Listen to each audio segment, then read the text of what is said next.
All right, Spencer Smith, host of Self-Funded with Spencer. You knew that already. Part 3 here of the Sales Masterclass. Today's episode to close us out is with Ryan Miller. He's an awesome guy, really interesting conversation, and I really hope you enjoy it. Thanks.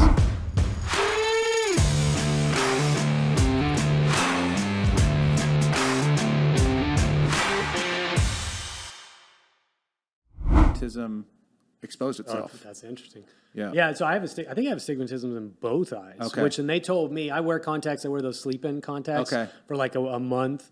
But they said they can only correct so much. Yep. The glasses, if you really want crystal clear vision, you have to go with glasses. Yep. So I have both.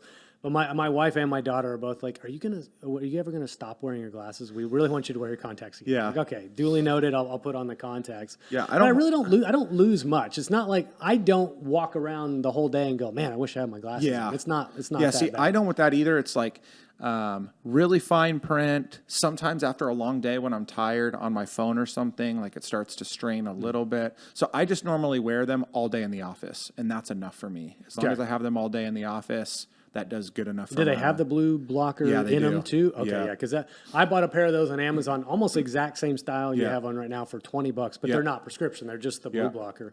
Because I was getting this massive eye strain, like 2 monitors, looking at a screen all day, and I'm like, why is my eye like drooping? Well, I'm so tired. I should have never got the glasses that I got from the eye doctor because they were so expensive.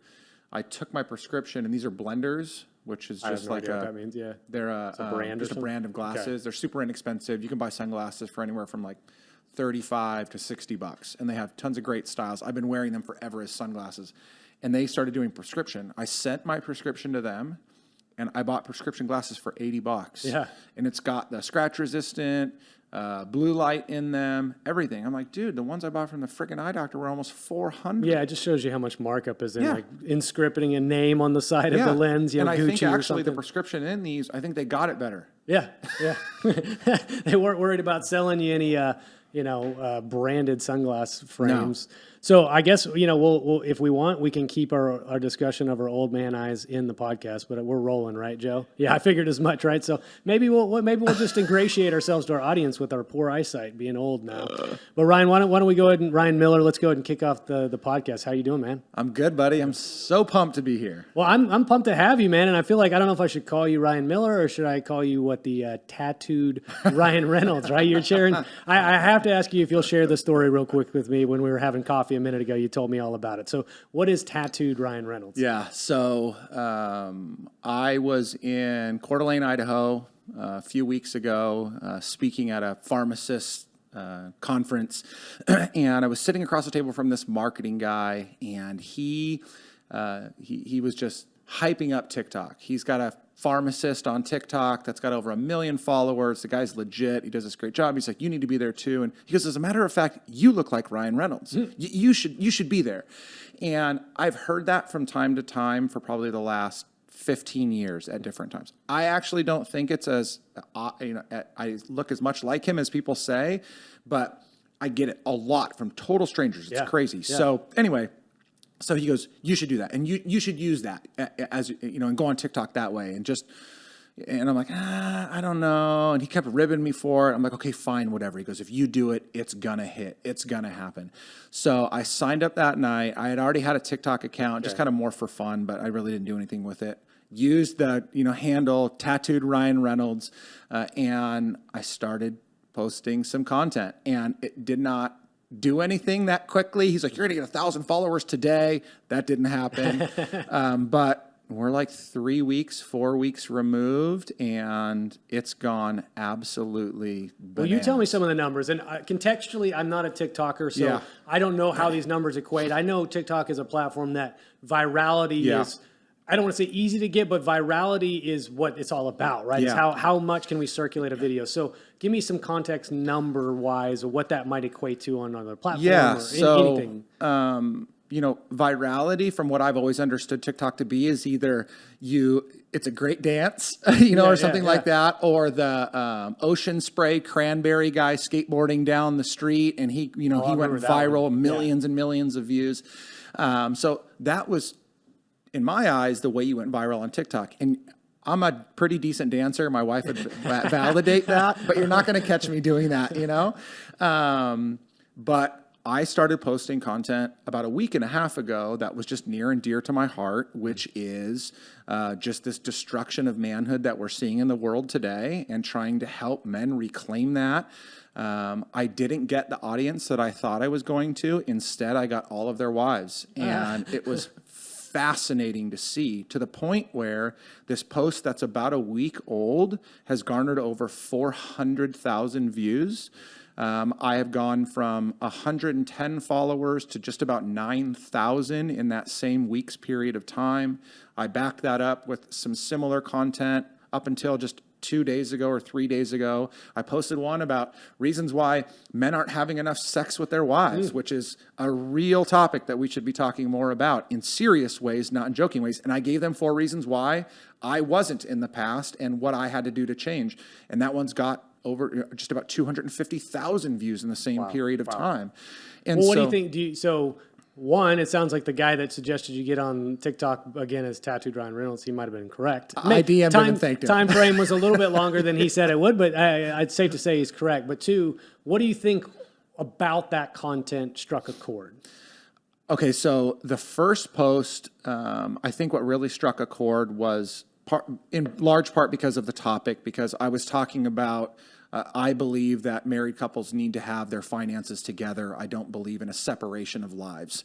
And I can explain more of that, but for this I won't for time's sake. But so I think that topic struck a chord. But I think the other thing that it did was to all these women, they were realizing that they were being alienated from their husbands' lives because their husbands wanted compartmentalization of friendships or of work or of their own quote unquote money. Like when we get married, there is no our own. The two become one. There's just no question about that. But then I started reading stories of women that were burned, that were manipulated, that were strong-armed into never being able to touch their money or getting like divorced. Like when my parents got divorced, I was 6. When my dad left, my mom didn't have a job. She took care of my brother and I. He cut up all of her credit cards. We had $0 to our name. Jeez. And my dad made my mom buy him out of her half of the house, or out of his half of the house. She didn't have money to do it and had to go to to her dad to borrow money just so we could stay in our own home. Yeah. And so then right all the way back to today, that's the type of shit that's happening in marriages all across this country because guys don't take it serious, and women too, right? But I get to speak as the guy. Like they don't take it serious. They don't really care that much. It's like, you're there to please me, to be there for me. I will give you what I feel like I should give you. And again, I hate to overgeneralize this, but the mass majority of guys are just pigs and they are entitled. And so I think that there are, unfortunately, hundreds of thousands, if not probably millions of women out there that are living in the misery of marriage. And that's heartbreaking. And so here all these women are. I mean, even when I talked about this other one, which was why I believe men aren't having enough sex with their wives. And when I say enough sex, I'm talking about, I've been married over 20 years, and we're still having sex 3 to 4 times a week. It's really funny that we're talking about this in your podcast. Yeah, no, that's what, hey, I would fist bump you, but we're too far away on the table. But no, I don't want to stop you too, even though we've obviously got a reason we're here. Like I want you to please to continue because I'm glad we went down this line of discussion. I mean, it's just right like, away. it bothers me that like, that's not a healthy expectation. Like guys want that, but then they're not willing to put in the work to get that. Mm-hmm. And work means like, are you actually having your eyes wholly on your wife instead of staring at other women on Instagram or out? Like there's women that are responding to me that like, yeah, my husband's a pig. Every single time a hot chick walks by, he's just like, his neck snaps. And people think that that's like normal, right? Yeah. That's not normal. I understand that when an attractive woman walks by, I am going to look at that woman and say, wow, right? That's you can't not do that in reality. But the fact that like that's okay, and we can just keep doing that. So like that was one thing. I'm like, eyes on your wife and your wife alone. See how your wife would respond to you in that way. I talked about like speaking well of your wife around her, like complimenting her, investing into her, sacrificing for her, right? Serving her. It's not just about you show up from a long day's work and it's like, all right, jump in the sack, let's go. So that was another thing that I think that women are really struggling with. And again, this goes in reverse too at times, but I don't think in the same way. So those were the things I talked about. The other one, which was crazy, was how about just have this conversation with your spouse? It's crazy to me to think that there's so many people that have been married for any length of time, and it's uncomfortable to talk about your sex life with your spouse around expectations. Like I was a pastor for 8 years, and when I would counsel young couples getting into marriage, we always talked about setting expectations around money and around sex. Okay. How often do you expect to have sex with your spouse? Not on the honeymoon, but 10, 15, 20 years from now. Because if one says, oh man, if we can work it out to be, once every couple of weeks, that would be great. And the other one's like, I'm expecting once a day. Yeah. I'm like, you're probably both a little bit off, but you need to have that conversation. But they don't. And so how can you go into something so serious without having that conversation? Well, the point, I think the subtext of that is communication, right? So it's Absolutely. like you get open communication, frank communication, honest expectation setting. If you don't communicate, the other side of that is resentment, feeling of lack, of guilt. Is there something wrong with me? Is he or she not attracted to me anymore? Whereas maybe you guys just have different expectations around those things. If you just talked about it, you can come to some sort of healthy compromise. Absolutely. Yeah. And so just having that conversation. So it sounds like you've ignited conversations around that, which is interesting to think about, right? Because I know you, the performance coach, right? I know you as a sales guy, and that obviously that's what we're going to talk kind of at length today. But it's interesting, this part of you that I've started to see come out a lot more, and you to be more intentional about revealing that part of you is also resonating quite a bit within the marketplace of ideas. So talk to me from your perspective, what's that like, being known for one thing, but being passionate kind of about this other thing that's also gaining a lot of traction simultaneously? This podcast is brought to you by True Captive Insurance, a premier medical stop-loss captive for employer groups ranging from 25 to 1,000 employees. True Captive believes in healthcare that is personal and insurance that isn't complicated. That's why they take a white glove approach, making it easy for employer groups to transition into a program built specifically for them. Check them out at truecaptive.com. I have been, fortunate, I guess, over the last, 3 or 4 years to be known for authenticity. A lot of people use that word. That's fine. Not everybody represents it well, but I've tried to do my best just to be open and transparent. And so being authentic to me, part of that is I just am who I am.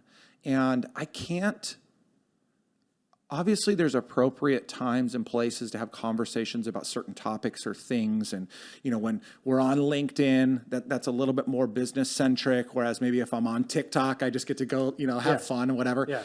But I can't hold back being me no matter where I am. And on top of that, some people know my story, but my marriage nearly ended in divorce because I was on the verge of sleeping with another woman. And by the grace of God, that did not happen. If that event would not have happened, I would not be sitting across the table from you right now. Okay. What would you be doing instead? I don't know, but my life would absolutely not be the same because that event was what turned me into church. That's what caused me to come to faith in Christ. That rebuilt my marriage. My family is the fuel by which I get up every single day to go to work and do the things that I do. I think that I would be a disaster. I think that I would be an extremely successful salesperson or owning a business somewhere, but I wouldn't be married to my current wife. Maybe remarry. I don't know. I wouldn't have had a second child because she wasn't there yet. Everything would be different. I don't think that I would have the same care and concern for people. Like even when we talk about this idea of, men and marriage, I'm not doing that to condemn. I'm doing that because my heart is breaking over the fact that most of these men were never, ever brought up learning how to deal with their own emotions, learning how to communicate. And so then you think about that, transitioning back to this topic of business and stuff, we bring that into the business world. And we're so broken. And so that's why I try to bring my whole self into, my presence, whether that's in a professional setting, speaking from the stage or on social media, whatever. I just want to bring my whole self because if I can't then I don't think that I can do the job that I've been called to do. Well, yeah, and it's this weird thing, and I've kind of seen an evolution of this for myself, right? It's like you have this perception about what you're supposed to represent when you're in a professional world, right? And obviously there's etiquette, right? I mean, I'm not going to be ripping my shirt off and doing Jell-O shots. I don't know. At Well, the Saya. shirt off thing, Yeah, I mean, maybe you like... never know. But like, there's an etiquette, right? But it doesn't mean you have to be this completely vanilla version of yourself just so that you stay within the boundaries of acceptable behavior. Yep. There's a way that, like you said, you bring your authentic self forth and you conduct yourself on a personal level similar to how you conduct yourself on a professional level. Yep. And there's not two different people that people meet. Can you do that successfully? Of course, obviously navigating culturally what we have to navigate right now. But can you be yourself in both environments and people go, yeah, that's just Ryan. Yeah. I work with Ryan and I hang out with Ryan and he's the same guy. Yeah. That's the billion-dollar question, right? Is can you do that? It totally is. And how have you been able to do that? Was there a moment in time where you felt like, I'm just going to free myself up to be myself? Or was there not an epiphany of any kind, or did it just slowly happen over time? Yeah, so there's definitely been a few iterations of that. Kind of the catalyst was after being at Route 91 in Vegas in the mass shooting. That was I remember. Can you tell that story a little bit? Because I know you've mentioned it in passing, but I really would like to hear it if you're okay with sharing it. So, my life is on a great track. Things are going well. I actually, at that point, had stepped out of coaching and was working for a client in the EB space. So that's how I got exposed to benefits. Okay. I was leading their sales and marketing team. My marriage is good. Family's good. Life is good. Yeah. Right? I'm making good money. Everything is just in well order. So my wife and I and 5 of our friends, we were in Vegas at the Route 91 concert, October 2017, end of September, early October 2017, when the mass shooting happened. Yeah. And my best friend's girlfriend, who was one of our closest friends, she was shot and killed that night. So she was one of the 58 that lost their lives that night. My wife took a round of ammunition through and through her hat. It was on her head backwards, a trucker hat, and it went through the hat? Through the crown. It went through in one side, through the other. It grazed the inside of that foam and never left her head and never touched her head in the process. Just incredible, you know? And so that event, I went back to work about 2 weeks later. I mean, they were incredibly gracious. Like, they just gave me as much time as I needed. I mean, we were just dealing with so much of our own PTSD and the loss of a friend. And so they were amazing. And so about 2 weeks later, I go back to work and I'm sitting in my office the first day back. And we were in Newport. We weren't on the coast, but looking out towards the coast, my floor-to-ceiling window in my office, like, it was beautiful. And I said to myself, what the hell are you doing with your life? Mm-hmm. And it was so crazy because, again, I had prefaced that with everything was good. Yeah, well, so what was that, like, realization of what was wrong, what was lacking at that moment? It took me 7 months to answer that question. Okay. And that was, I had an executive coach who was in his early 80s. He was incredible to work with. Then my wife, the 2 other pastors of the church that I was pastoring at the time, and a few other close friends, and my wife. And I was trying to figure out why I said that. And the reality was I was not truly doing what I was called to do. Mm. And like, I was doing a good job for a good organization. We were doing good things, but it wasn't fully me. And it wasn't that anybody was holding me back. It was just, that wasn't what I was fully called to do. So when you say what you're fully called to do, had that taken shape in your mind of what you actually believed that to be at that point? Just for the most part, yes. I really believed that because I had lived, and this would take hours to tell this story. I'm writing a book right now, a memoir, and people are actually really surprised to hear how many crazy things have happened to and around me in my life. But from the time my dad left at 6 to being with a girl that was pregnant and taking that child on as my own, even though she wasn't at 17, to narrowly avoiding going to prison for double-digit years. Just so many crazy things that happened. But through all of that, I was living as this person that was trying to always be accepted. And it wasn't until even after I resigned that job in 2018 and was back out coaching for myself that I was working with another consultant. And he said, tell me how your dad leaving affected who you are today. And I tell him all the regular stuff, left and abandoned. And he goes, do you think that some part of you has been trying to prove to yourself this whole life that you're worthy? And I cried. Yeah. And it was like, oh my gosh. When my dad left, I was 6 and I couldn't understand, right, why he left. Like, I know it was him and my mom weren't getting along. He left for another woman, like whatever. But it was like this sense of like, why did we deserve to be left? Yeah. My brother and I. Yeah. And so that's how I'd been living my life, in with the wrong crowds, whether it was like getting into drugs or gambling or just all this, even this idea of considering cheating on my wife. Like, that wasn't me. That was me trying to be something that I wasn't. Yeah.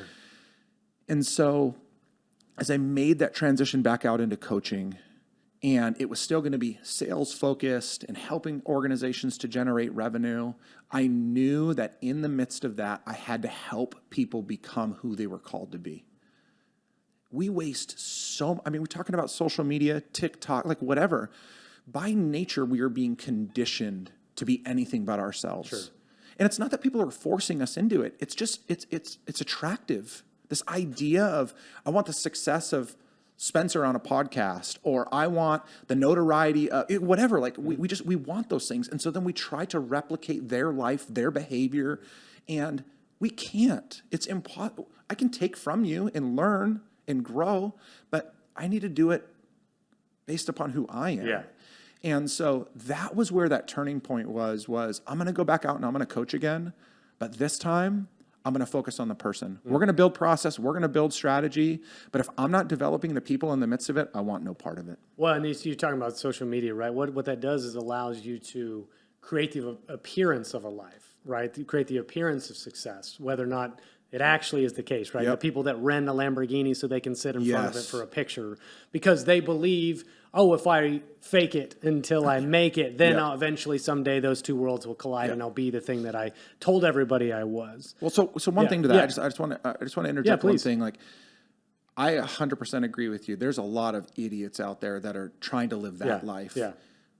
I also think, though, that there's a lot of people that with good intention are doing that too. Of course. No, I'm not saying it's it's not an indictment on their character at all. It's more just, oh, well, that's what so-and-so did, and let me go. Like we were talking about Hormozy earlier. Yeah. He's a great example, and I was going to bring him up earlier for another reason when you're talking about your father. He's a great example of also a guy that has this relationship with his father where he always felt, and he tells a story where he felt like I could never do enough to make him proud of me. Yep. So he's got this outsized perspective of what he needs to accomplish, and I think he even says it's because I'm trying to, make my father proud. Yep. And it's like, I got to be a billionaire to make him proud. Like, I'm pretty sure. So he has a sort of a skewed perspective, but I think it's rooted in Yes. growing up and feeling like he never actually amounted to what his father wanted him to be. The other reason I was going to bring him up is there's a lot of guys that want to do exactly what he does on social media. But the thing that guy does is wear his wife beater, or a shirt, right? I should call it wife beater, right? I'm 40, so like that's a legacy term we use, and I think about that all the time. Like, I can't believe that's what we called those shirts. So an A shirt, but on top of that is the flannel, right? And he's got his cutoff shorts, and he's on stage doing that in when he speaks. Yeah. But he's doing that because he's like, that's how I want to dress, right? And so when you lean fully in, and I'm coming full circle with this, is when you lean fully into who you are and exactly who you're going to want to be, irrespective of what the rest of the world wants you to be, or worried about making them happy or their opinions of you, then you're free to actually be yourself. Yep. So sometimes it's literally just stripping away of the layers of facade that you've put onto yourself to try to pretend to be something. Yep. It's not you're adding thing to your character. You're taking away all the nonsense Yep. and just being free to be yourself. So I hear a lot of parallels in what you were just describing and some of the things that I've seen people do. But at the end of the day, it's driving towards being authentically Yep. Ryan Miller, right? Yeah, and I mean, a couple of huge positive outcomes that happen as a result of that. And people don't typically see these as they're being challenged into a journey like this. Number one is, if I am fully myself, I am giving myself the best opportunity to be fulfilled, right? Like when I can finally just be me. Now, we want guidelines and parameters. We want to make sure we have good character and integrity. We don't want to just like flippantly go out and do that. But I feel the sense of fulfillment, like I get to just finally be myself. And that just feels good, right? So number one is this feeling.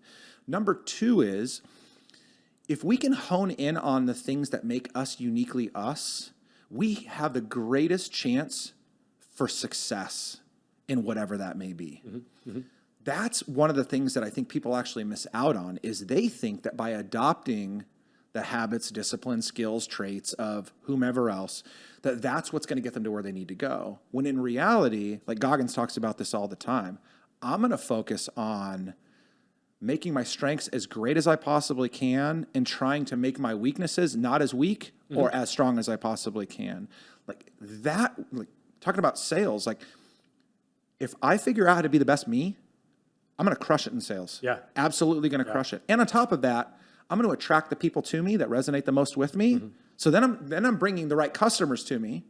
I am fully being me, which feels really damn good. And I'm firing on all cylinders, whatever those cylinders are for me, that allow me to produce at a much higher rate than I would if I was trying to be somebody else. Yeah, that's really what it comes down to, right? Is if you just come into your job without any preconceived notions of how you're supposed to act, or, oh, when I turn on the camera, I've got to be this guy instead of the guy I'm off camera. When if you kind of get rid of all that, the noise and have the signal is the only thing left, that's when I get that. I felt this kind of like everything's settled at a point in time in my sales career where everything just, I walk onto a meeting, and if it's a big broker or a small broker, when the Zoom opens up, I'm the same guy. Yep.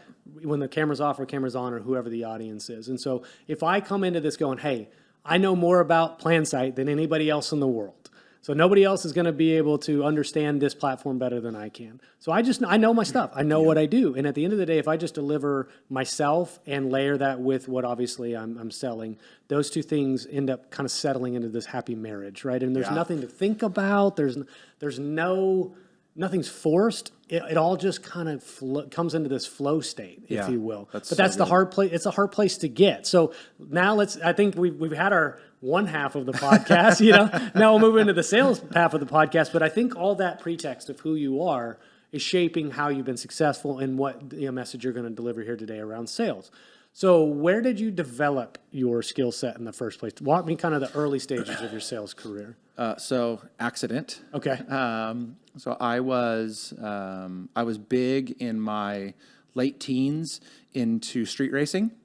Okay. Kind of funny story. A large group of my friends were had some of the original cars and were original like second tier actors in the first Fast and the Furious. So I was very connected to that industry. Yeah. So I was big into that whole world. And I went to work for a company that manufactured wheels for cars, high-end wheels for cars. And I was working in their warehouse. My buddy got me a job there. They had a job opening in the warehouse. I was doing like inventory and returns. And I mean, it was like 9 months of just misery. Like I loved being in the industry, but it was dirty. I mean, that we're unloading containers full of wheels. It was just gross, right? Hot and sweaty. There's no air back there. Some people are like, please. But I kept seeing inside, and inside, they were in air conditioning. They were in nice clothes. They seemed to be a lot happier in there. They're smiling all the time. Yeah. And so I went to the owner of the company. There was two partners in the company, and his name was Dennis. And I said, Dennis, I want a job in there. And he goes, there's no job for you in here. Like, that's it. And I just kept begging and begging and begging. And I think it took about 4 or 5 months of me annoying the living shit out of Dennis to where he finally gave me a crack. Okay. And so I went inside. It was an inside sales job. And we went out a couple of times a year to like the SEMA show and stuff like that. But I found my niche because I was a talker always. Like I talked still even now, but way more when I was growing up. Everyone told me I talked way too much. So I love to talk to people. I love to connect with people. I love to build relationships. And I'm not super proud of this now, but I always had a way to convince people to do what I wanted them to do. So persuasion. Yes. And what was it? What was your... I don't know. I really don't know. It was just I could get people to make the decision that I wanted them to make. And there was probably, I don't want to say dishonesty, but manipulation, not in good ways, early on in my career there. So I just found this groove, and I spent quite a bit of time in that industry for 3 different companies.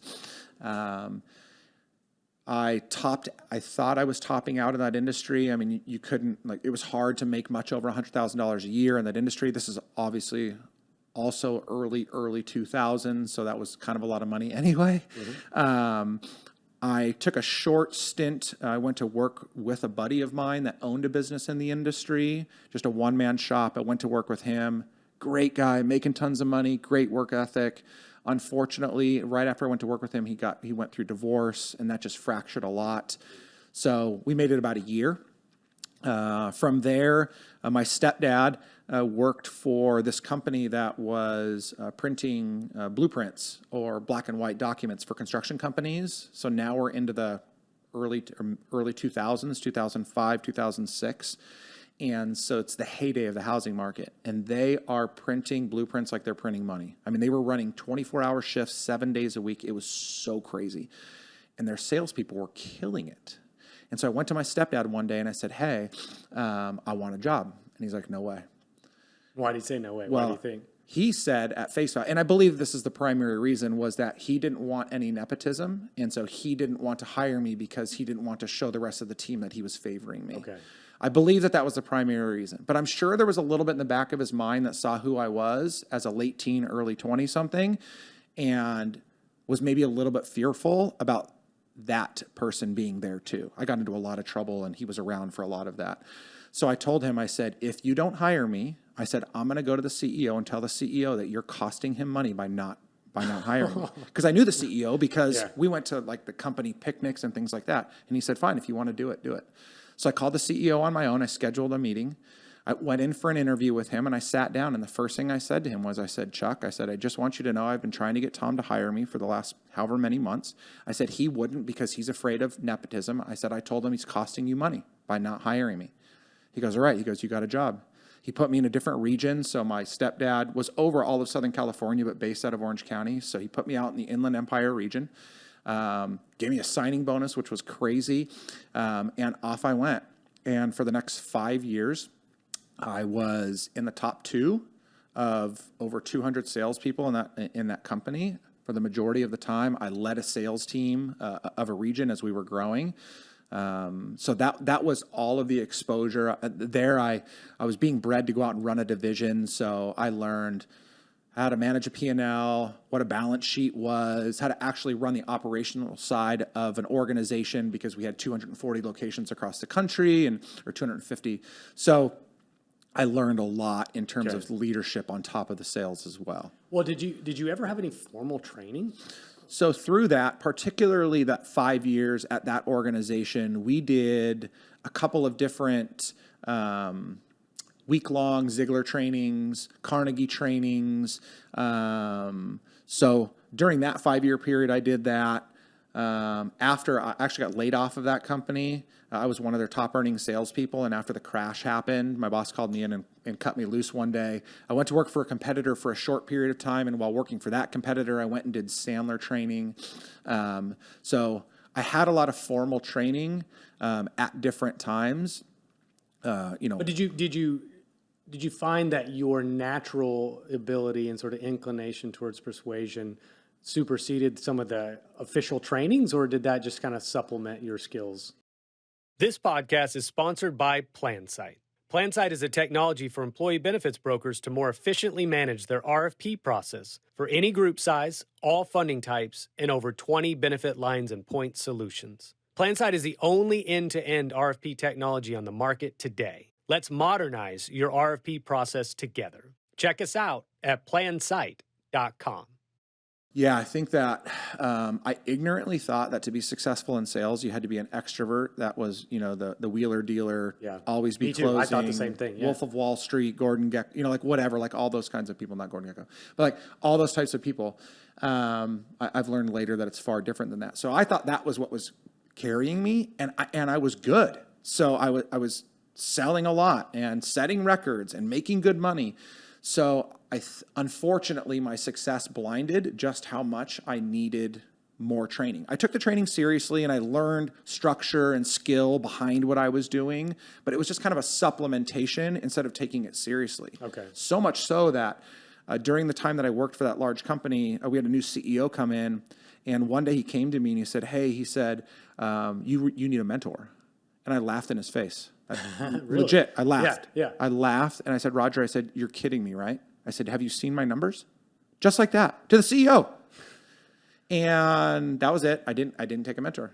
And I account that as one of my bigger regrets in my life, because I think that if I would have taken on a mentor or a coach I think at that point I was in my early 30s, oh my gosh, I would have been way more Was dangerous. it your sort of, I don't know if you would call it arrogance, but your yeah. confidence, would you call it arrogance? Oh Okay, yeah, so, I was cocky. but what do you think that was holding you back? Yeah. Okay. And so why do you think you had that sort of hard-headedness about this idea of having a mentor? What was it about that? Did you feel that was somehow an indictment on your skills or something? Yeah, Or? I mean, I think that, at 20-something, I was still immature, 24, 25, 26. So I think immaturity played a part. I think that ignorance played a part. Okay. I think that it was a dent to ego, that somebody else, how dare you tell me that I need help? I think that was it. And then, as I said to you earlier, I wouldn't realize this till so many years later, but I think that was also challenging. It's like, I don't need anybody else. I can do it myself. Like, I've already been left on my own, so I don't need anyone's help. Right. And so I think that all just played into this terrible, terrible place that I was in. And again, unfortunately, I was successful. Yeah. If I would have had my life blown up earlier, it probably would have been a lot more helpful. Well, you said that, like, you were successful, right? But perhaps you had topped out at what you could have achieved on your own, Oh, yeah. right? So if you'd been willing to take on some guidance and mentorship, maybe that was that person's recognition that, oh, there's so much potential in Ryan, and he could be here if he would just take some guidance and some structure, right? But you've been so successful by yourself that you felt you didn't need it. Okay, so when did you discover that you also had the skill of performance coaching other people? Like, walk me up to how we got to that point in your career. So toward the end of the time that I worked for that large corporation, we had a sales trainer he was a corporate sales trainer, so he was on payroll, and so he would come and visit us 3, 4, 5 times a year. Stan Jernigan was his name. Still talk to Stan till today. And I was enamored by his approach, how he could get us to he did just Jedi mind tricked us into doing whatever he wanted us to do, but always for good. There was never any ill intent with Stan. And I love that. The way he could control a room. I mean, we were crushing it as a whole team. And yet he could always show us that we could do better. I'll never forget like how well he pointed out how poor time management was, even in my own life, and I was so good at it, so successful again. So I was really interested in that whole idea of teaching other people sales. Mm-hmm. My dad was an entrepreneur at periods of his life, so then I thought maybe at one point I would want to run a business anyway. And so then, again, by God's grace, without really knowing that it was it at the time, when I got laid off, I started interviewing with other companies, and I came home from an interview that I got offered the job at for Xerox, I think it was. It was pretty good money and potential to make a lot more. And I went home to my wife and I said, I don't think I can work for anybody anymore. How old were you at this time? That would have been 2011, so 33. Okay. And is that right? Yeah, that's right. And my wife was just so incredibly supportive. She's like, if you think you can do it on your own, you'll figure it out and you'll do it. And so that was November of 2011 was when I stepped out onto my own and committed to doing that. And talk about like how faithful and supportive my wife was. We had a home, so a mortgage. We had 2 kids at that point. She was driving a nice car. I had a car. We had some other obligations. We had, because I had been laid off and because the market had crashed, we had no money. We had $500 in our checking account, no savings, no 401, nothing. Yeah. Literally $500. And she said, I trust you. I believe that you can make it work. And I went to work, man. So what did you do? What was the first thing you did on your own? So I started reaching out to people that I knew and saying, hey, I think I can help you generate more sales. And so I was supplementing that with because I had come out of the print industry, I was brokering print jobs, like people's business cards and flyers, and just to try and make extra money. Yeah, for sure. And little by little, as I started to help more people, small business owners, some salespeople, to get better at selling, I started to lean into that niche more. Okay. But it took me almost 2 years before I was making a living off of doing it. 2012 was literally the worst financial year of our lives. But going through that experience, right, where nothing was going right, what was it about your conviction that kept you going through the darkest parts of it? So first off, I really, really believed that I could be good at that and that I could be successful. Secondly, though, I was humbled to the point of like no end. And what I meant by that was when we had nothing for the whole of 2012, we couldn't afford to buy groceries some weeks. And remember, I told you that I was the independent guy. I never asked for help. I wouldn't ask my family for help. Nobody could help me. I wouldn't want it, even if they offered. I had no choice. Yeah. And so as I was broken and we started getting gift cards in the mail from people at church, from friends, I mean, dude, like it was humiliating in the beginning. The first time that somebody sent us a $25 gift card to Stater Brothers or something like that. That's a Southern California grocery store. Okay, yeah. It was so humiliating. But then I started to realize that, like, if God, at that time we'd come to faith, if God was going to bring people to us that were going to help us through that season of time, I believed that I could put the work in to get us where we needed to be. Right. And so it was just this combination of being broken to the point of desperation, and then a deep-seated belief. And then again, I'll go back to like my wife. My wife never, ever, at least to my face, failed or faltered in believing that I could do it. Yeah. To this day, like, dude, if we hit pause right now and I called my wife and said, hey, I have this crazy idea, she would maybe question some things, and then ultimately she would say, no question about it, I believe in you. I trust you. If you think this is what's right for us, I'm 100% behind you. Yeah. Man, you just described the hero's journey to a T, man. Like, are you familiar with Yeah. Yeah, and the folks that are listening that aren't aware, there's a book called The Hero's Journey, but it's the archetype of the hero itself. For every story that you hear, there's a kind of, I don't want to call it formula, but there's a predictability about the trials and tribulations they go through, right? And oftentimes it's somebody that has this life that's going okay or going well, but at some point it all comes crumbling down. Yep. And the thing that comes out the other side, sometimes it's called, the phoenix rising from the ashes, but the thing that comes out the other side is this reformulated new person that's better than ever before. But if you hadn't gone through that rough period, the person sitting across from me today would be a completely different person. Yep. But there's also something that I hear, and I have a lot of entrepreneurs on the show, is that when you decide finally to go all in, where there is no plan B, there's nothing on the other side of this, there is no safety net, like you just described, you literally had $500 to your name. What other motivation do you need than that? Because if you fail, everybody fails along with you, right? Yeah. Your house goes. Maybe your wife decides, hey, Ryan can't support us anymore, and I have to do what I have to do, whatever. Yeah. So there's no going back. And so sometimes when you make that choice and then you commit to that fully, God, the universe, life, whatever you want to call it, seems to start moving in your favor. Yep. And it may not look exactly like you wanted it to. It may not look, it may not happen as fast as you want it to either. It's not.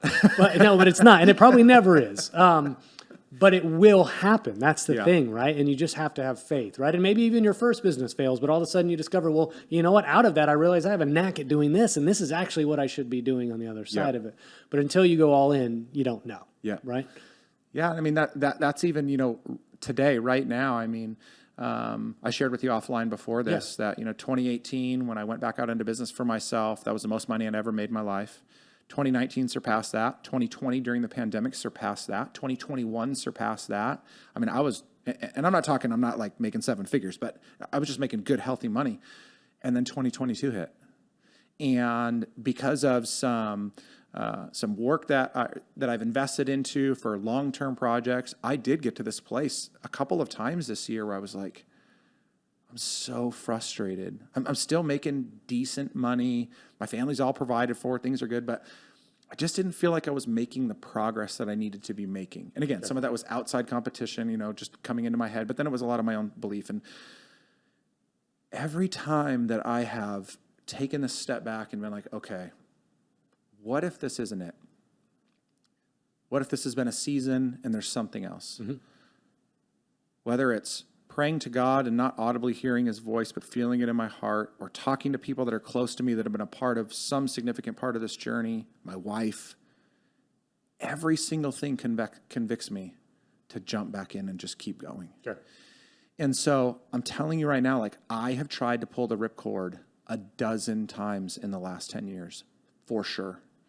And it's not like, I want to make a lot of money and I want so much for my family and for myself, but that's not it. I just feel like that purpose that I have been called for is not complete. And so when you say pull the ripcord, tell me what you mean by that. Yeah, like just bail. Just bail on what you've been doing this whole time, right? Yep. Hey, that's a weird thing, right? I feel like I've felt that before as well. And it's almost as things are going well, and sometimes you get there and you go, well, this isn't exactly what I thought it would be, right? It happens to athletes all the time. They get to the championship and they've reached the pinnacle of their field or their career, and they realize, well, what's next, right? I guess I go try to do it again, but there's nothing above this thing, and is it exactly what I expect it to be? And oftentimes it isn't exactly what you thought it would be. And so what stopped you then from pulling that ripcord and going, no, just keep going? Like, what was it? Yeah, I think, again, a lot of it is, the affirmation of others that know me well. So it feels good to be told that you're good, right? Of course. But the people that really, really know me well, when they're telling me that I cannot quit doing what I'm doing, I mean, I am fire hot passionate about the things that I'm passionate about. And they just know that. And so they'll tell me, you're crazy to think that you could ever do anything else. Like, if somebody offered me a 7-figure job tomorrow, I wouldn't take it. I would love the money. And it's freedom over way more money than I'm making right now, right? Yeah. But I couldn't because of that. So a lot of that's been the outside world. The other thing too, though, has been this conviction in my own heart, which is why I say a lot of the things I say. I need to continue to do me and be me, even when it's brutally tough. Again, like going back to Goggins, like that. There's this thing that he talks about in Can't Hurt Me, where he's offered, when he's talking about writing his book, he was offered like $300,000 for the rights to his book. I think that was the number, and he turned it down. And he said, the reason I turned it down, he said, it wasn't the money. He said, that's more money than I had ever seen in my entire life. He said, the medal that I wear is my life, what I have done and what I have accomplished for myself and for those that, that he's impacting around him. He said, that's the one thing that nobody can take away from me. And I couldn't sell that for any amount of money. And that hit me because it's like, I believe that God created me in his image to reflect him to the world, but in the way that he's created me to do so. Meaning, this isn't like cockiness. This is just the reality. Like, nobody can impact and influence people in the world the way I can. Nobody can impact and influence the world the way you can. We are all uniquely wired. Some general skills and talents are the same, but uniquely, nobody else. And so why would I risk going out into the world and living as that person for anything else? It's frustrating. It's discouraging. And I'm nowhere near the pinnacle. It's not like I get to the top and I'm thinking to myself, oh, things are good. That's the other problem, by the way. We talked about this earlier with social media. Too often people, and I wish I could find a better way to not portray this, but people will say to me like, man, you're so successful, you're doing so well, which I think is actually turning people off from working with me. Because they're like, he's good, he's got it. Maybe he's above me, or maybe whatever. I need clients. I need more work, a lot more work, right? Pour it in right now. No, but so I still have so much more that I feel I am called to do. And if I was to step out of this lane, even for a minute, I believe it's costing me the opportunity to be able to do that. Well, yeah, and that's what Lester Morales was on my podcast way back, right, one of the early episodes. And one thing that he said to me that was really interesting, which I think parallels to what you're saying, is that he got offered a lot of money to go work for other people. And he's like, well, wait a second. If they're willing to pay me with my skill set that amount of money to do that for them, why don't I just go do it myself? Yeah. Because if they're putting a value on my skill set, because that value that they're paying me, I'm probably bringing 3, 4, 5 times the amount of value to the business itself. Yep. So why don't I just go do it on my own and reap all the rewards rather than sharing that and let somebody else rent my intellectual property and my skill? True. It was a brilliant epiphany, and it's what has started him down the path of obviously his entrepreneurship.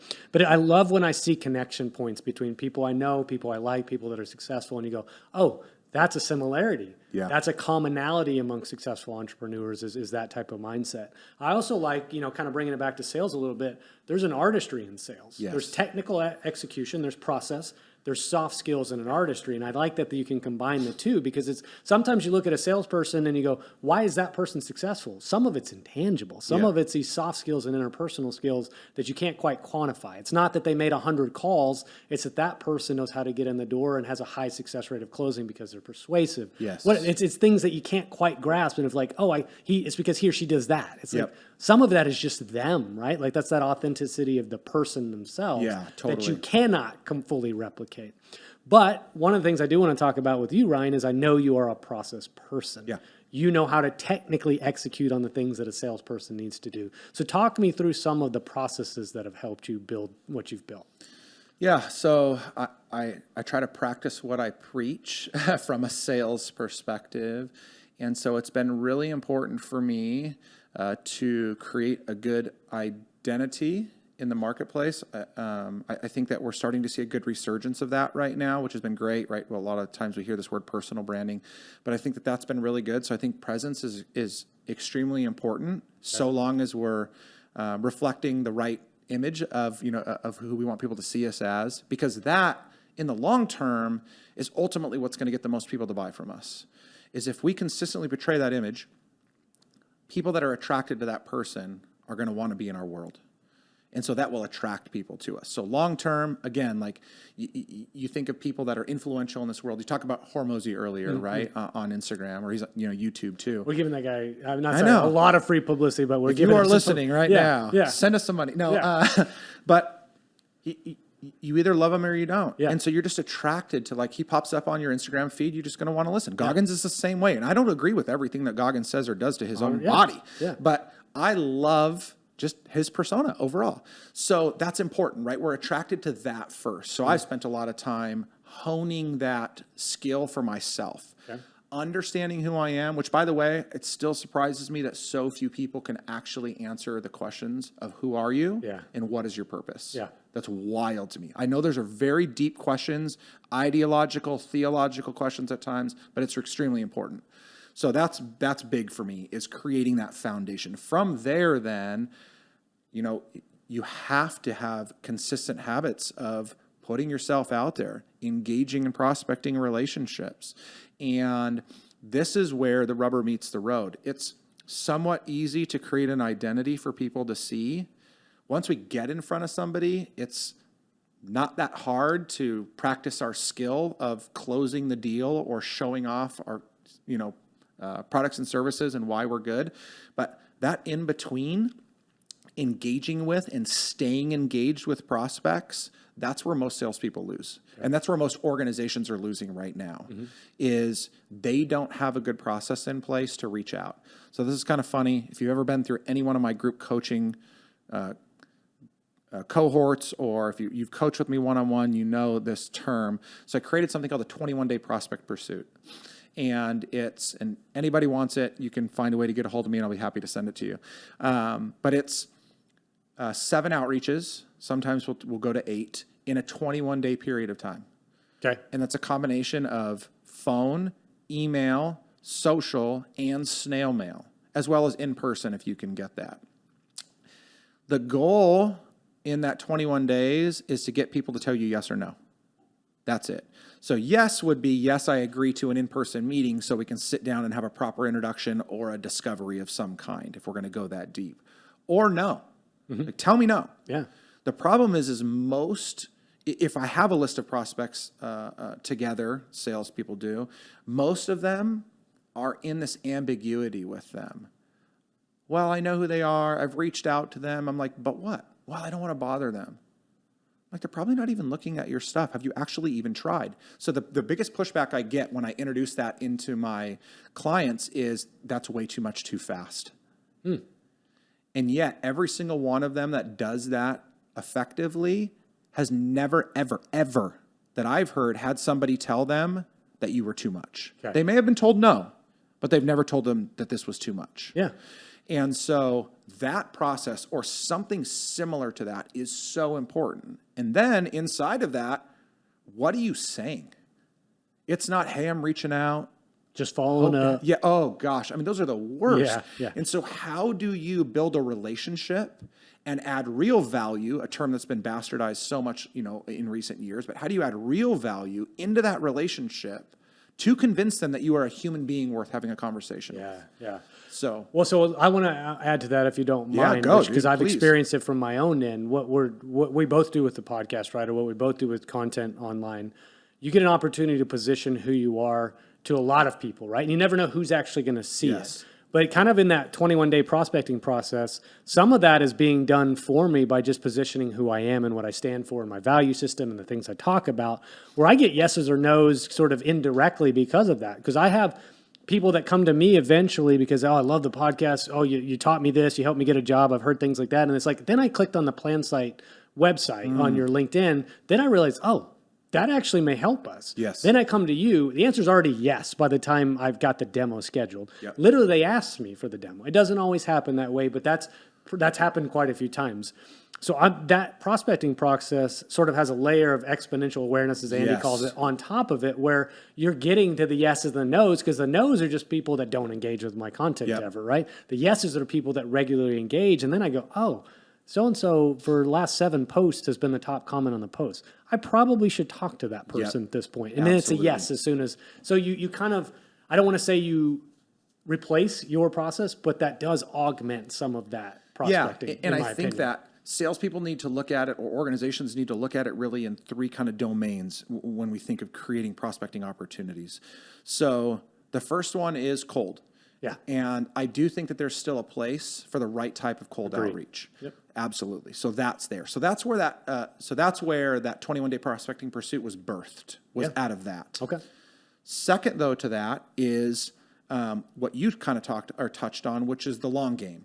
I'm creating awareness. I have some touch points that are out there. Over a period of time, somebody's going to get to know me, like me, trust me, and they're going to reach out to me. I can't control those, though. I can influence out there, but I can't control them coming into me. So that's kind of the long game. We need to be playing that as well.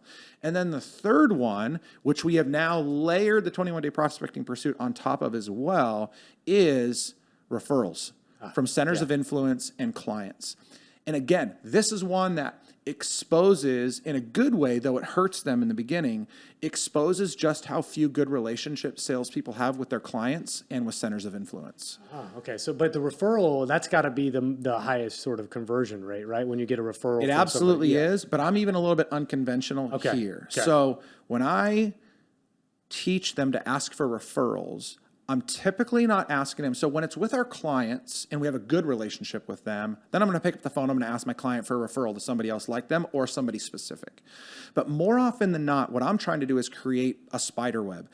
So I'm trying to ask my centers of influence. So that could be carrier partners in this industry. It could be other salespeople that also sell into CFO or HR. So all of them. It could be friends. And then even clients you can use this with too. I'm actually asking for introductions to other people that are like them. I'm not asking for a referral to the CFO of a 475 life group in the Billings, Montana area. That's not it. What that does is 2 things. That reduces the barrier of entry, so it takes the pressure off of the person referring. They don't have to go find you an ideal client. They just have to introduce you to somebody else that they know. That's it. Yeah. Secondly, then, is that creates an opportunity for you to go into that next relationship or into that next conversation with that low barrier and develop that relationship to determine whether or not they're a client and or they're going to introduce you to somebody else. And so as you build out that web, eventually what pops up is prospecting opportunities. And so back to that 21-day prospecting pursuit, we will actually we'll build a version of that for centers of influence, where we're touching them, maybe not 7 times in 21 days, but at least once a week. We're adding value. We're making introductions. We're creating opportunities for them, and we're asking them for introductions to other people. And is there something tangible about the 7 times in 21 days? There's got to be something quantifiable as to why that. I totally made it up, except for the fact that if you read sales books, right, and there hasn't Isn't there one, and I'm sorry, I'm stopping you, but go. There's a percentage of sales that have 1 touch point, and there's a percentage where 2, and it's a higher percentage for 3 and 4, and so most are 11 touch points or something like that. Yeah, I think 7 is the number, if I recall correctly, is the one where you get the highest likelihood for conversion to begin. Okay. Right, to where they take the meeting or finally listen to what you have to say. So that was the beginning of it, but then so that was the 7 touches. The 21 days, it just kind of like sounded cool when I first created it, but it really compressed the urgency. And because we're changing up mediums multiple times over that 21 days, it doesn't feel like you're just sending 7 emails in 3 weeks. And so there's a lot that can go on into that. And at any time, if they respond to you, you pull the plug and you don't keep going anyway, right? I'm not going to keep But the condensed time frame, Elon Musk, I think, said something to this effect, right? It's like if you give yourself a year to do a project, you'll take a year. If you give yourself 30 days to do that project, you'll get it done within 30 days. I was talking to Seth Denson about his writing process or preparation for going on stage, and oftentimes he's like, I spend 3 hours before the actual presentation or the night before I write it up, because he's like, I want to have that sense of urgency. Yes. And it's not a procrastination. It's like, no, this is the thing I need to do tomorrow or tonight. I'm going to prepare right now for that thing, and I'm only going to give myself X amount of time to accomplish it. So he condenses it down, so it's super important. It's the only thing that's important at that moment in time. So you condensing that down to a 21-day time frame just creates an artificial, if you will, but a sense of urgency and a condensed timeline to get a yes or no and move on. Right? So you give yourself 90 days, you're going to take 90 days to do the same exact thing, and you probably lose some momentum at that time. How did, we mentioned kind of the trajectory of your business in 2021 being kind of the biggest year and a change in 2022. How much did the virtual shift and the pandemic and things like that affect your business? Was it a good or a bad thing for you? We're on a mission to partner with the most innovative companies in America to fix health benefits, one plan at a time. NavMD has created a blueprint that delivers world-class benefits to 155 million Americans. Better benefits starts with data intelligence. Our platform is empowering the next generation of advisors to zero in on opportunities to optimize the plan, build the right team, implement proven strategies and solutions. Join us on our journey to revolutionize health benefits. Let NavMD put you a step ahead. I mean, the pandemic smashed me in the face initially. So March 2020, California shut down. My 2 largest in-person consulting agreements, which were actually in a different industry. They were in the dental manufacturing space, which was really funny. But cost me almost $19,000 a month in one day. One day. One of those engagements I had been in for 18 months. The other one I was about 7 months into. And they just shut their doors, so I couldn't go in anymore. So that killed me. But I snapped back so quick. Again, knowing my relationships with the right clients, I picked up the phone and I called 2 key people. I've named them so many times that I'm going to get royal. No, just kidding. They helped me so much. But one of them was Jamie Hawkins with BTR, Benefit Technology Resources. So I picked up the phone and called her. I told her exactly what happened and asked her for help. She referred me into some business pretty quickly. And then I called Richard Silberstein, who is a managing partner for Alera up in the Northeast. He's out of Baltimore. And Richard and I have been close for so many years. He's an incredible human being. And I think I was probably crying on the phone when I talked to Richard. But he started referring me business. And so it was a short-term, massive dip, right? The bottom just fell out on me. But I pivoted so fast. And I had some great people that were there to step up that it actually helped. And so also, because I had so much more downtime, because I wasn't traveling at all, that's when I started investing into some of these products and projects that I've been working on. One was my men's coaching academy, which it's been about almost 2 years in the making, and we're really, really close to a final product on it. It's crazy that it's taken that long and a lot of money.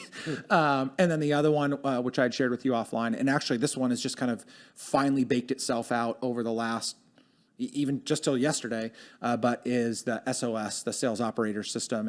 And again, same thing.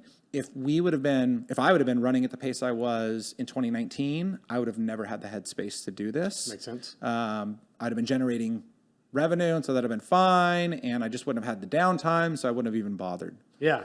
Well, that's interesting that you say that, right? And we had a little bit of a similar experience, right, early on for us, meaning PlanSight, being a software company, that it still was scary, right? We lost our one and only client during that time because we just launched in the market, and we were going through the trials and tribulations of your first entrance as a piece of software in the market and having to manage two sides.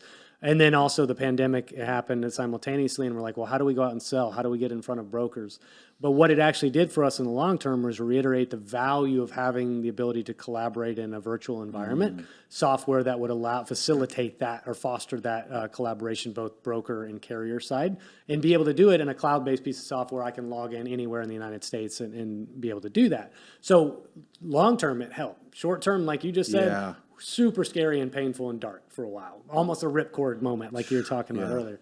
But, and I think a lot of people have similar experiences. It's not necessarily like, do we want to say, what's the good that came out of that? But how did it alter our perception? How did it shift the way where we focused our energy? What ideas were born out of it? Like some of the things you just mentioned, that you had this headspace, be able to actually curate those. There's a lot of things that we can take from that, and it's going to alter the course of our careers probably for the next decade or so. Moving on to I think the end of the podcast in terms of time, and I feel like, I feel like there's so much more that you have to give, but that's also a good thing. So people need to call you, Ryan, and actually work with you. But what do you see the future of sales being, right? I mean, like, what's your crystal ball say our industry or our job is going to look like in the next 5-10 years? Yeah, gosh, I wish I really knew.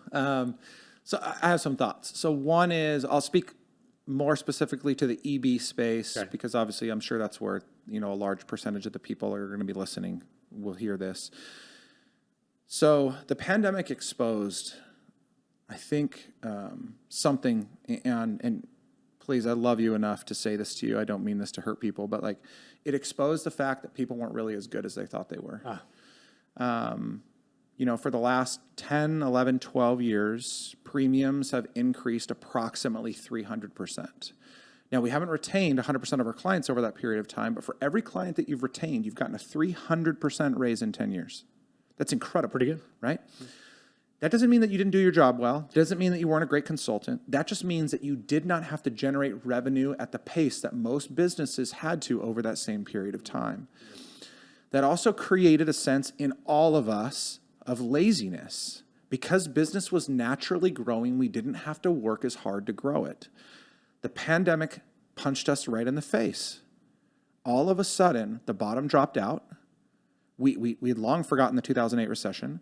So our clients were disintegrating quickly. They weren't making decisions anymore. So even people that were trying to win new business, like, they just weren't making decisions to move anywhere. And then we were forced to go sell in an environment that we had never been forced to sell in before. But what it actually, I think, exposed the most in terms of that was we had become so reliant on technology that when we were forced into it completely, we realized how much we hate it. Yeah, yeah. And it's been a blessing, right? I mean, Zoom and whatever, not in Microsoft Teams, that's the worst ever. But like, actually, I think WebEx is my least favorite. Anyways, I digress. But we realized that while it was a blessing for a period of time, we missed that human-to-human interaction. Totally. And we had not honed those skills well enough to engage in a human-to-human manner for a long period of time. And so now that the doors have opened back up for the most part, and we're back out in the world, most people don't know how to go engage. And so I think that what this is going to birth, I'm really excited for this in business, but specifically in sales. I think that this is going to birth an opportunity to go eyeball to eyeball and hand to hand in a way that we have never seen in our lifetime, because most of our lifetime has been so technology driven. So I see opportunities for people to go really build relationships again. Yeah. Isn't that, it's so funny you say that. I actually had the opportunity to go into a broker's office just yesterday, right? And it's like, you forget, when you get there, I've got to have the right plug-in. How does their Wi-Fi work?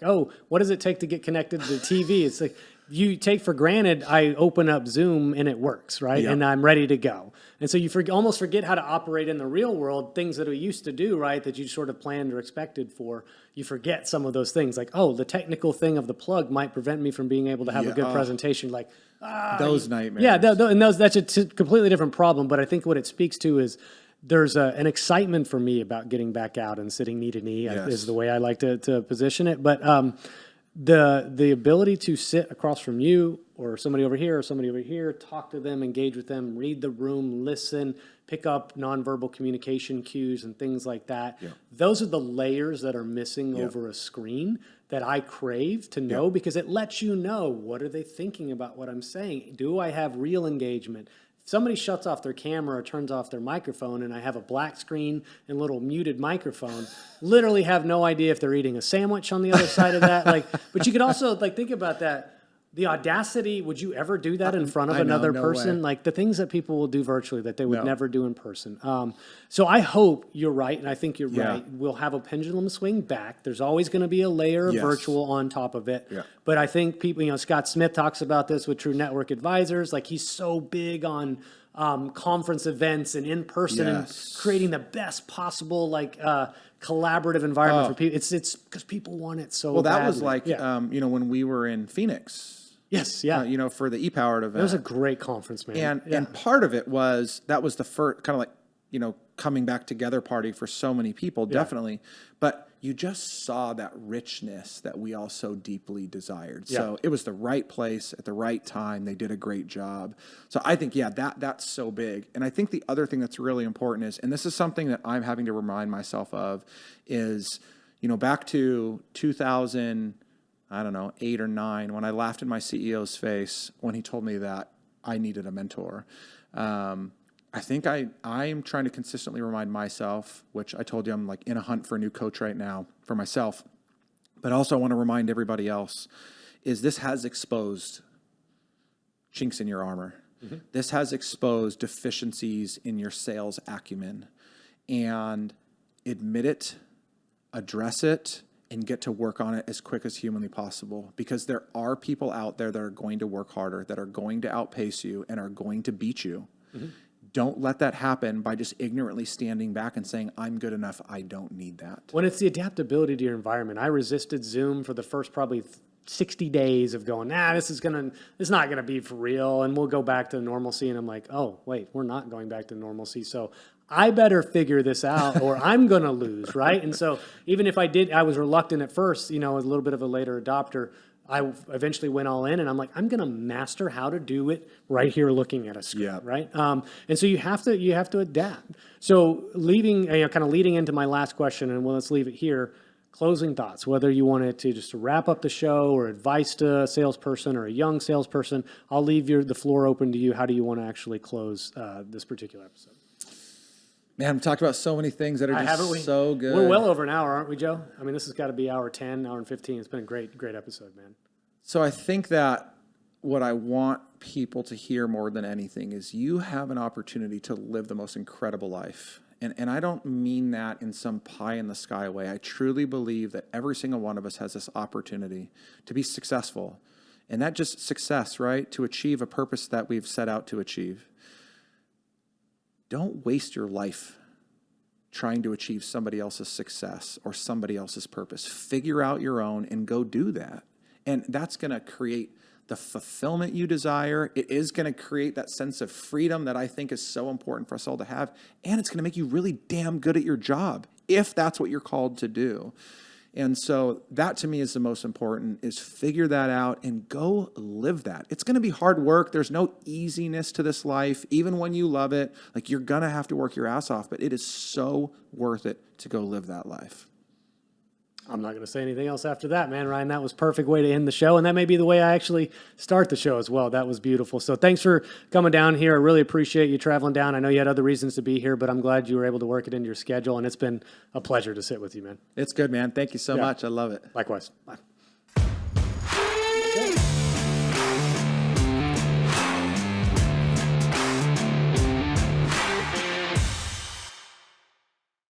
True Captive believes in healthcare that is personal and insurance that isn't complicated. Check them out at truecaptive.com.